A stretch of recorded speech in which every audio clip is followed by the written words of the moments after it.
अंदर भी 6-7 लाख लोग मराठी भाषी हैं। वहाँ मध्य प्रदेश मराठी अकादमी जैसी संस्थाएं भी है। जागतिक मराठी अकादमी का भी वहाँ एक ब्रांच ऑफिस था जिसका मैं जनरल सेक्रेटरी रहा। महाराष्ट्र साहित्य सभा, ऐसी 72 संस्थाएं उधर में है। तो ऐसी संस्था होने से हम लोग वहाँ करते हैं।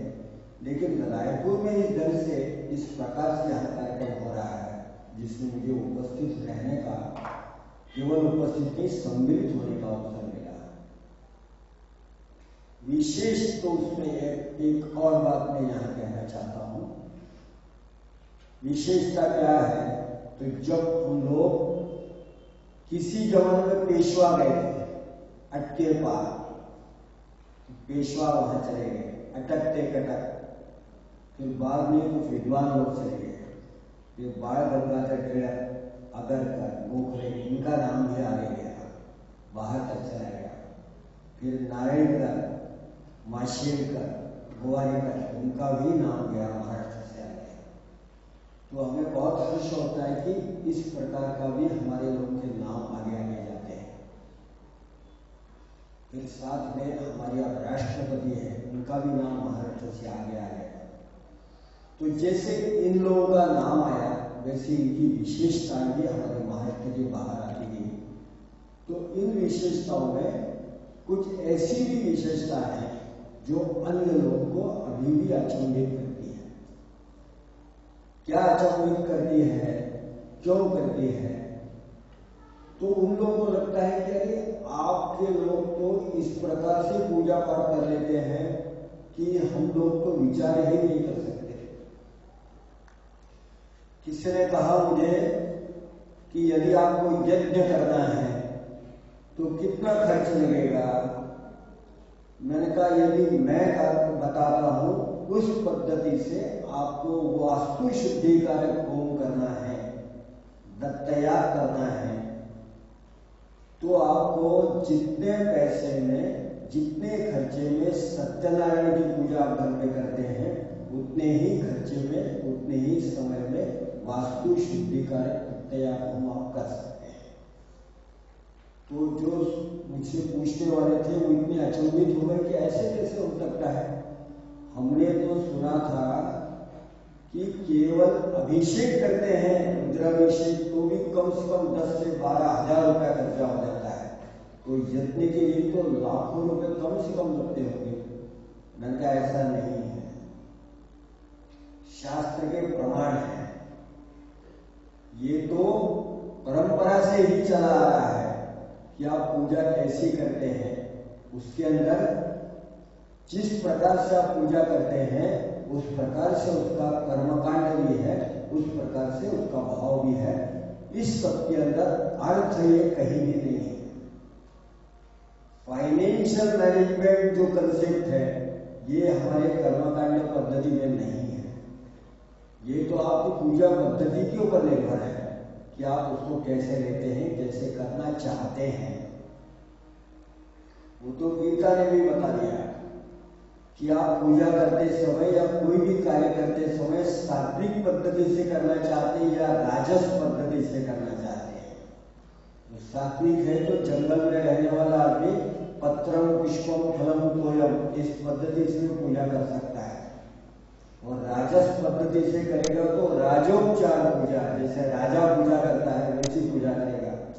फिर तो आप कहेंगे कि राजोपचार पूजा का सीधा सीधा मतलब यदि आपको देखना है तो आप यदि वाड़ी के अंदर चले जाएंगे तो वहां की महापूजा, नित्य महापूजा देखेंगे तो आपको मालूम होगा कि राजोपचार पूजा क्या होती है।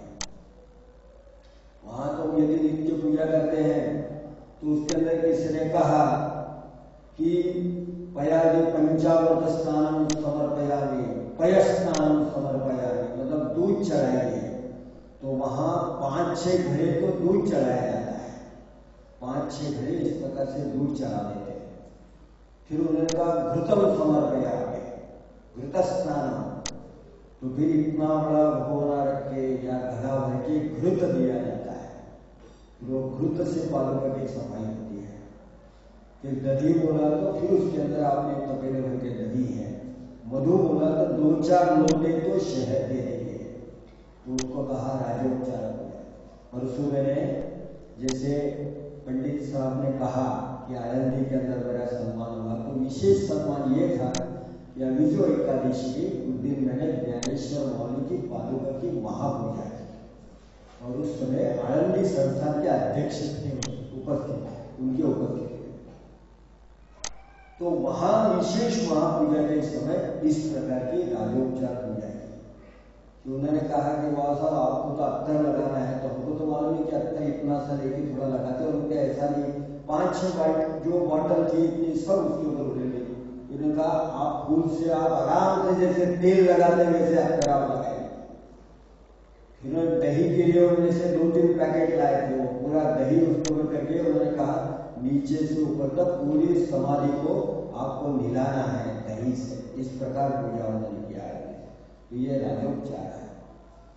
तो आप तो केवल पंचोपचार पूजा भी कर सकते हैं, राजोपचार भी कर सकते हैं। और राजोपचार के अंदर फिर आपको सिर्फ आरती कर्पूर गौरव कर्णावतार नहीं करना, आपको तो बाकी भी मृदंग और शंख और घड़िया सब बजा के भी आपको आरती करना है, तो वो भी आरती होती है। और कर्पूर गौरव कर्णावतार संसार सारम भुजगेंद्र, उससे भी आरती हो जाती है। यदि आपके पास हर बार यदि निरंजन दीपक नहीं है तो जले न आरती का समर्पण, बस आप दिया है तो 5 जल लेके जल के अंदर से भी आरती हो जाती है। किसी ने कहा जल से कैसे आरती होगी, तो इसके लिए शास्त्र है कि जल के अंदर भी अग्नि है, उसको कहा गया पावक अग्नि, और ये पावक अग्नि है, इससे ही आपको भगवान की तृप्ति हो जाएगी आरती की। तो विशेषता क्या है, हमारे यहाँ हम कई ऐसे विचार रखते हैं कि जो सब जगह हमको देखने को नहीं मिलते। तो किसी ने कहा कि हम तो इतना संक्षेप के अंदर कम से कम खर्च में यज्ञ भी कर देते हैं। और विशेष क्या है, तो हमारी महिलाएं हैं वे रुद्राभिषेक भी करती हैं। तो किसी ने कहा ये तो हमने सुना ही नहीं है।